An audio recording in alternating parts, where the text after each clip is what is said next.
আসসালামু আলাইকুম। তো আজকে আমরা আরেকটি সুন্দর প্রবলেম করব, যেটি ইন্টিগ্রেশন থেকে এই বছর বইটা আসছিল। এটা আসছিল হচ্ছে ইন্টিগ্রেশনের আপনার নির্দিষ্ট যোগজের যে টপিকটুকু আছে, মানে নির্দিষ্ট যোগজের যে পার্টটুকু আছে ওইখান থেকে আসছিল। এর আগে মানে এক্সপোনেনশিয়াল ফাংশন থেকে আসছিল। এর আগে এই ফাংশনের নির্দিষ্ট যোগজের ম্যাথ যেটুকু দেখছি আমি আসে নাই। তো ম্যাথটা খুবই সুন্দর, গ্রাফ শিফটিং এর ব্যাপার স্যাপার আছে। তো আশা করতেছি আপনাদের ভালো লাগবে। চলুন শুরু করা যাক। এই বছর আসছিল বইটা, এটা মানে 23-24 সেশনে আসছিল। চলুন শুরু করা যাক। ম্যাথটি হচ্ছে, আমি প্রবলেমটা লিখতেছি ফার্স্টে।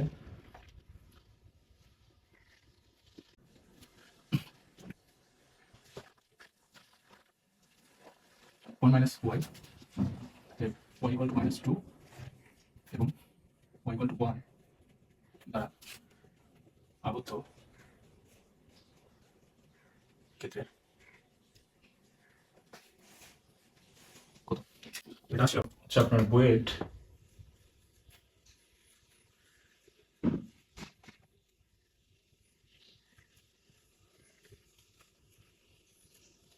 23-24, মানে এইবার আসছিল আর কি। তো চলুন এটা আমরা কিভাবে করব শুরু করা যাক। তো ফার্স্টে আমরা এক্সপোনেনশিয়াল মানে এক্সপোনেনশিয়াল ফাংশনের গ্রাফটা একটু দেখি।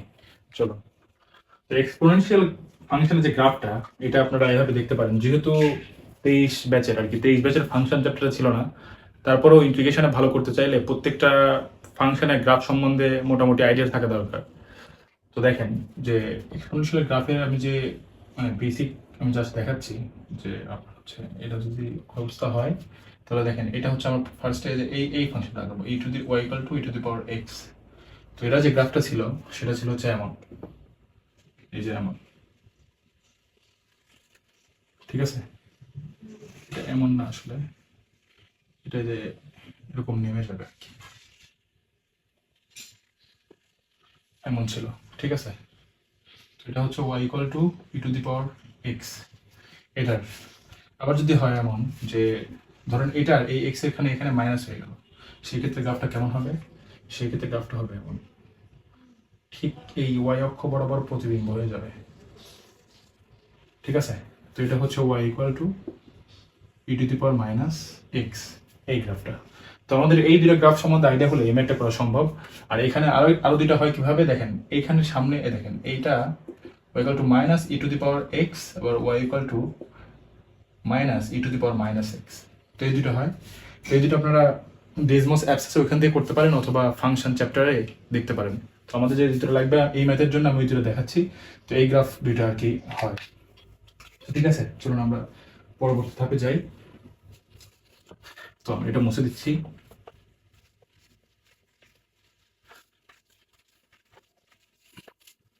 তো দেখুন, আমরা যদি এখন অঙ্কনটা শুরু করি ভালোভাবে, তাহলে দেখেন আমি এখানে একটা কিছু, আচ্ছা এর আগে আমি অঙ্কন শুরু করার আগে একটা জিনিস দেখি যে এই দুটা, এই ফাংশন মানে এই দুটা গ্রাফ কোথায়, মানে এরা করছে কোথায়, আপনার সেট করছে কোথায়, তাহলে সেটা আমরা দেখি। দেখেন এই এক্স আর এক্স সমান, তাহলে আমরা এটা সমান এটা লিখতে পারি। তাহলে আমরা লিখতে পারি যে e to the power one plus two y equal to e to the power one minus y, ঠিক আছে? তাহলে লিখতে পারি যে ওয়ান প্লাস ওয়াই পাশে যদি নন নিই তাহলে আমরা এটা লিখতে পারি যে ওয়ান মাইনাস ওয়াই। এরপরে দেখেন এই পাশে ওয়াই আসলে থ্রি ওয়াই, এই পাশে গেলে ওয়ান ওয়ান কাটা, তাহলে জিরো, অর্থাৎ ওয়াই ইকুয়াল টু জিরো। এখন এই জিরোটা আমরা একটাতে বসাই দিচ্ছি, এখানে বসাই দিচ্ছি। তাহলে দেখেন x equal to e to the power one minus zero, অর্থাৎ ই। এই মানে কি 2 পয়েন্ট সামথিং 178 এরকম আর কি, ঠিক আছে? তো ওয়াই সমান 0 পয়েন্টে এবং এক্স সমান মানে বিন্দুটা কেমন হবে যে আপনার হচ্ছে 2 পয়েন্ট সামথিং আর হচ্ছে জিরো, এর এই পয়েন্টটা এরা কি করবে, এটা হচ্ছে সেট করবে, ঠিক আছে? তো এটা গেল।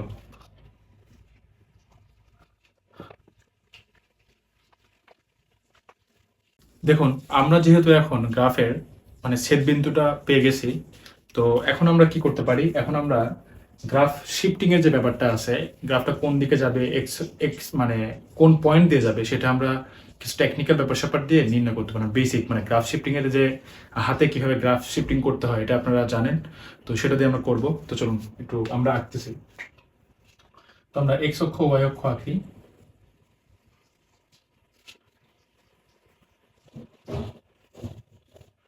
আচ্ছা, এটা একটু নিচে দিচ্ছি, কারণ গ্রাফটা আমাদের সম্পূর্ণ উপরতেই যাবে আর কি। একটু নিচে দিচ্ছি, ঠিক আছে। তো একটা জিনিস দেখেন, গ্রাফটা সেট করছিল কোথায় দেখলাম, সেটা হচ্ছে এক্স অক্ষ বরাবর ছিল হচ্ছে কিসে, এক্স অক্ষ বরাবর ছিল 2.178, মানে ই এর মানটা, আর এখানে ওয়াই ছিল 0। অর্থাৎ গ্রাফটা কিন্তু দেখেন সেট করবে কিন্তু এই পয়েন্টে, মানে যেখানে 0 আর কি, মানে এই অক্ষে, ঠিক আছে, এই অক্ষেই সেট করবে গ্রাফটা। তাহলে ওটা বোঝা লাগবে আমাদের। তারপরে এখন একটা জিনিস দেখেন, যে ম্যাথে এক্স সমান সমান ই টু দি পাওয়ার 1+2y দিছে, কিন্তু এখানে থাকা উচিত ছিল ওয়াই, ঠিক আছে। আমরা যদি এই গ্রাফের কথা চিন্তা করি যে y equal to e to the power x, দেখেন কিন্তু এখানে উল্টা দিছে। তো এখানে উল্টা দিছে, আমরা একটা জিনিস বুদ্ধি করে উল্টা করবো, সেটা কি করবো দেখেন, এটা আমরা ওয়াই অক্ষ ধরি, এটা আমরা এক্স অক্ষ ধরি। এবার আমরা কি করবো বুদ্ধি করে, আমরা এটাই ধরবো ওয়াই আর এটাই ধরবো এক্স, তাহলে আমাদের এই গ্রাফ চেঞ্জের ব্যাপার স্যাপারগুলো নিয়ে প্যারা খাইতে হবে না। তো এটা আমরা টেকনিক্যালি করব। তো কি করতেছি দেখেন, তাহলে এবার দেখেন যে গ্রাফটা কোথায় থাকবে, গ্রাফটা কিন্তু এই অক্ষের উপর সেট করবে, হ্যাঁ, গ্রাফটা এই অক্ষের উপর সেট করবে। তাহলে এটা তো ক্লিয়ার আপনারা। তাহলে দেখেন গ্রাফ শিফটিং এর ব্যাপার স্যাপারে যদি আমি আসি, প্রথমে এই গ্রাফটা নিচ্ছি, এইটা নিচ্ছি। তো দেখেন এটা যদি আমরা নিই, তাহলে দেখেন আমরা দুই তিনটা জিনিস দেখাই, যে x equal to e to the power 1+2y, এটা কিন্তু এই গ্রাফের সাথে যাচ্ছে, যে y equal to e to the power x, মানে আমরা যেহেতু উল্টা করে ধরছি, অর্থাৎ এটা লিখতে পারি আমরা যে x equal to e to the power y, এই ক্ষেত্রে এই গ্রাফের সাথে যাচ্ছে, অর্থাৎ যে এই গ্রাফটা, যে এই গ্রাফের সাথে যাচ্ছে, হ্যাঁ। তো আমরা এটা বুঝতে পারছেন। তো এখন এই জিনিসটা কোন দিক দিয়ে যাবে সেটা আমরা হালকা পাতলা বুঝবো। দেখেন আমরা যদি এই উপর অংশটুকু সমান 0 ধরি, নিয়মটা তো এটাই, উপর অংশটুকু সমান 0 ধরি, তাহলে দেখেন কি হয়। তো আমরা ধরি যে 1+2y সমান হচ্ছে 0, তাহলে y ইকুয়াল টু কত আসে, -হাফ, ঠিক আছে। এই -হাফ হলো, দেখেন এইটুকু যদি আমরা 0 হয়, তাহলে x এর মানটা কত আসে, তাহলে ই to the power 0, R E to the পাওয়ার 0 সমান হচ্ছে 1, তাহলে x সমান এখানে হয় হচ্ছে x সমান 1। তাহলে এই গ্রাফের ক্ষেত্রে আমরা কি পেলাম, যে y সমান হবে -হাফ, তাহলে y অক্ষ এটা, আমরা এটা লিখে দিচ্ছি যে এটা y আর এটা x, ঠিক আছে। তাহলে এটা হচ্ছে -হাফ, হাফ পয়েন্ট, আর এটা ধরলাম হচ্ছে আপনার 1, ঠিক আছে, এটা ধরলাম 1।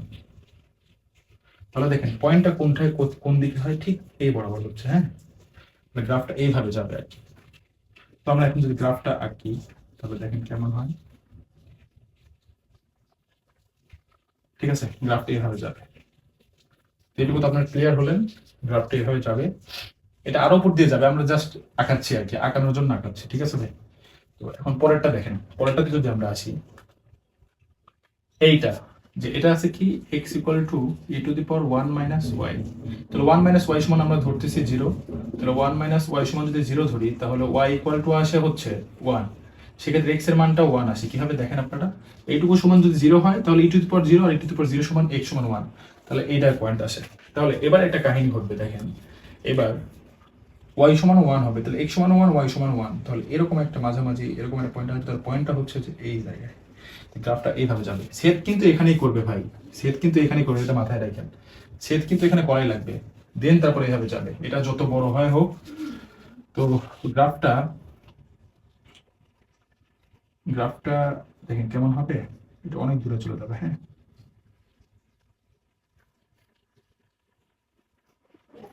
এমন যাবে আর কি, ঠিক আছে, এমন,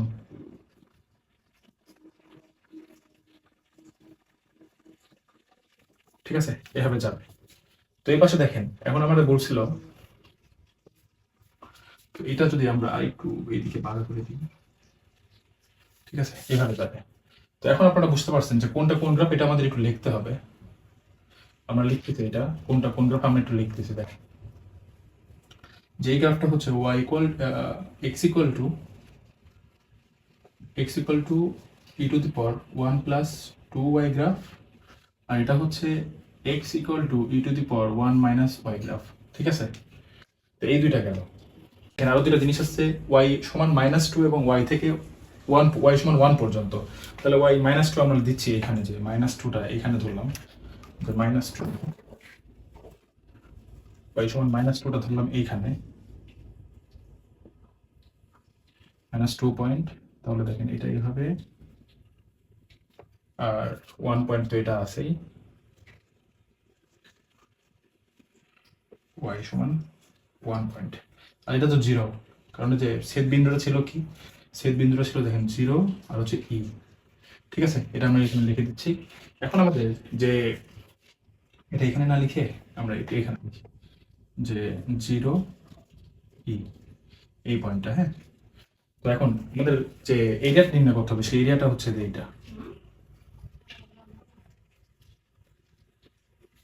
এইটুকু। ঠিক আছে, অনেক বইতে আপনারা এই দিক করে করতে পারেন, কারণ আমরা তো এটা উল্টায় ফেলছি, ওই জন্য এরকম মনে হচ্ছে। হ্যাঁ, তো আমরা এখন ইন্টিগ্রেশনে চলে যাব। এখন আমরা ইন্টিগ্রেশনে চলে যাব মেইন। তো চলুন, এটা হচ্ছে সেই ব্যাপার স্যাপার। তো দেখেন এইটুকু ক্ষেত্রে এই জায়গা থেকে মানে -2 থেকে 0 পর্যন্ত এই গ্রাফটা ওপরে আর এই গ্রাফটা দেখেন নিচে, তাহলে আমরা এইখান থেকে এটা বিয়োগ দেবো। এইটুকু তো আমরা কমন সেন্স জানি, কারণ দেখেন এটা যদি আমরা প্রথমে নিই, তাহলে দেখেন এই গোটা অংশটুকুর আমরা এরিয়া পাবো, এই গোটাটুকুর আমরা এরিয়া পাবো, এইটুকুর এরিয়া পেয়ে যাব। দেন যদি আমরা মাইনাস যদি এই গ্রাফটা করি, তাহলে দেখেন এইটুকু আবার বিয়োগ যাবে, তাহলে আমাদের থাকবে কি এইটা, তাহলে থাকবে কি এটা। তো আমরা সেটাই করতে যাচ্ছি। তাহলে দেখেন ইন্টিগ্রেশন -2 থেকে 0 হবে হচ্ছে e টু দি পাওয়ার, উপরে কি আছে, উপরে কোনটা আছে, এইটা আছে উপরে, তাহলে e two the power 1 minus y minus e two the power 1 plus 2y dy plus, কারণ এইটুকুর সাথে এইটুকু যোগ আছে। এবার দেখেন এইটা আছে উপরে, এটা আছে নিচে, তাহলে এইটুকু করলে আমরা এই থেকে এই গোটা অংশটুকু পাবো, এই যে এই গোটা অংশটুকু পাবো। দেন যদি আমরা এইটুকু বাদ দিই, তাহলে দেখেন এইটুকু বাদ পড়ে যাচ্ছে, দেন আমরা এটা পাবো। তো এটা কোনখান থেকে, 0 থেকে 1 পর্যন্ত, তাহলে 0 থেকে 1 পর্যন্ত e two the power 1 plus 2y minus e two the power 1 minus y dy। তো এটা মেশিনে ইন্টিগ্রেশন করা যায়, আপনারা মেশিনে করে ফেলবেন, কারণ ইঞ্জিনিয়ারিং পরীক্ষায় অত টাইম দেবে না। তো আমি ওটা করে ফেলতেছি, মেশিনে করে ফেলতেছি। ইন্টিগ্রেশন 0 থেকে -2, 1 minus y minus exponential of 1 plus 2x, তারপরে প্লাস ইন্টিগ্রেশন এবার হচ্ছে 1 থেকে 0 মানে 0 থেকে 1 0 হচ্ছে 1 প্লাস y হবে না, আচ্ছা 1 plus 2y 1 plus 2y minus e to power 1 minus y। তো মেশিনে করার সময় একটা জিনিস মাথায় রাখবেন যে অ্যাঙ্গেল মোড কিন্তু অবশ্যই রিলেনে থাকা লাগবে ইন্টিগ্রেশন করার সময়। হ্যাঁ ভাই, এটা মাথায় রাখলে হবে। আর যদি কেউ না করতে পারেন, তাহলে ইউটিউবে একটা ভিডিও দেখে নেবেন, এইগুলোর বিষয়ে অনেক ভিডিও আছে, কাজী রাকিবুল ভাইয়ের অনেক সুন্দর ভিডিও আছে, এটা দেখে নিতে পারেন। তো আমরা দেখতেছি কত আসে, দেখি। দেখেন 22.99 এইটা আসে, তাহলে অর্থাৎ 23 বর্গ এককের মতো আসতেছে। ঠিক আছে, দেখছেন 23 বর্গের মতো আসে, তো এটা আমরা দেখতে পাবো। তো এটা আসে হচ্ছে 22.99। তো এখন লিখতে পারি যে 23 বর্গ একক। তো এটাই ছিল সেই কাঙ্ক্ষিত ম্যাথ, এবার আসছিল এটা বুয়েটে। তো আশা করতেছি আপনাদের ভালো লাগছে, যদি ভালো লাগে আমার জন্য দোয়া করবেন। আর আজকের মতো এই পর্যন্তই, আসসালামু আলাইকুম।